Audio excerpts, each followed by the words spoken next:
As someone on the autism spectrum, I tend to have trouble maintaining a job. One job I used to have was at a department store in a mall from 2014 to 2016. Some of my duties included stocking shelves and bringing in new items from the cargo area. Eventually, I was reassigned to doing night shifts in the cargo room, where I used to help unload the new inventory from cargo trucks. They had me work some very late shifts that sometimes went against the availability schedule that I gave them when I first applied for the job. Hey, you can't leave until this truck is emptied. But I told you guys I can't work past midnight. I don't care. Just empty out the cargo hold and have the inventory ready by morning. Sometimes I had to spend virtually all night removing boxes from a cargo truck, opening them, sorting them by brand and product, and placing them in their proper departments. Things got worse a couple months later when the store acquired two more cargo trucks, which of course meant more time needed to be spent emptying them out. This often meant that I'd be called in to help with this unexpectedly, even at the most inopportune times. Hey, we need you to come in tonight, and tomorrow night afterwards, and the night after that, and that.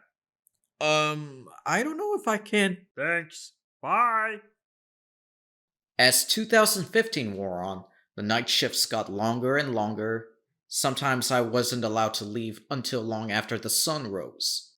Sleep became non existent for me, and once 2016 came around, I eventually decided to call it quits.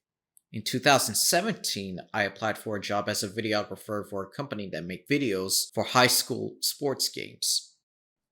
Okay, I want you to head over to that location by Saturday morning. Your team leader will hand over your equipment for you to film the games, and when they're over, return the equipment over to him, and you can call it a day. Given how far away some of those games could be, I ended up spending more money on gas than I actually made. Plus, they often have me shoot outdoors for several hours at a time, even when the weather was awful. And then there was the time a football coach yelled at me for getting too close to the game. Hey, what are you doing here? Get to the back this instant. But, sir, I'm supposed to be shooting a close up for. Just take your tripod and camera to the back and film from there. Now! When I told my boss about this, he ended up in a heated shouting match with the coach. It was nice of him to stand up for me like that, but still, I found out that I didn't work well in high pressure situations like that. After all of these experiences, I admit I was almost convinced that I could never enjoy my work no matter what. Thankfully, that turned out not to be the case.